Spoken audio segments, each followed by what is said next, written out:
Title: Love on the Run. The rain poured over Nairobi, drumming against the tin roofs and washing away the sins of the city.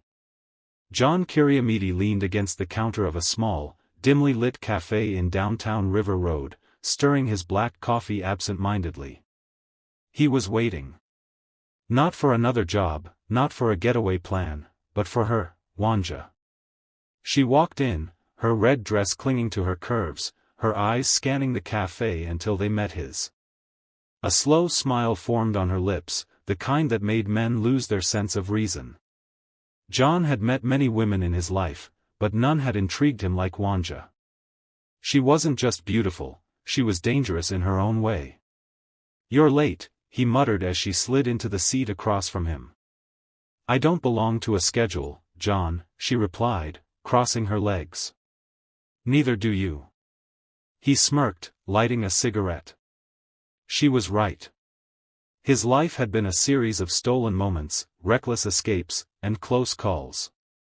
But Wanja had become his greatest weakness.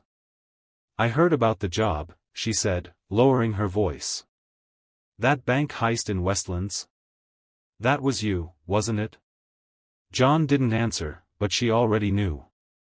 Wanja had always seen through him. "I want out, Wanja," he finally admitted. "One last job, and we leave this city. Just you and me." She leaned forward, her fingers brushing against his. "Do you really believe we can outrun this life?" "I have to." The next day, John planned the final heist. He and his crew would hit a private money-lending firm in Karen, quick, clean, and enough money to start fresh in Uganda. He imagined a quiet life with Wanja, away from the constant chase. But love had made him careless. As the job unfolded, everything that could go wrong did.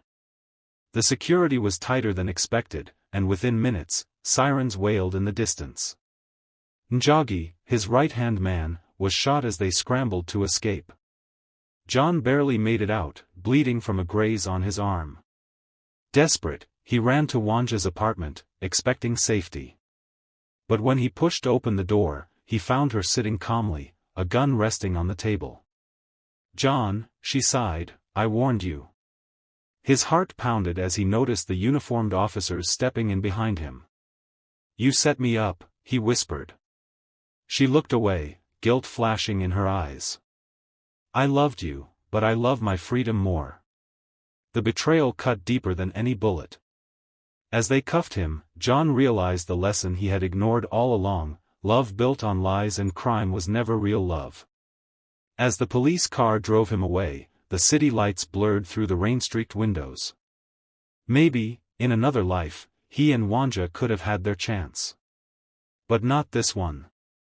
Lesson: true love is built on trust and honesty, not deception and crime.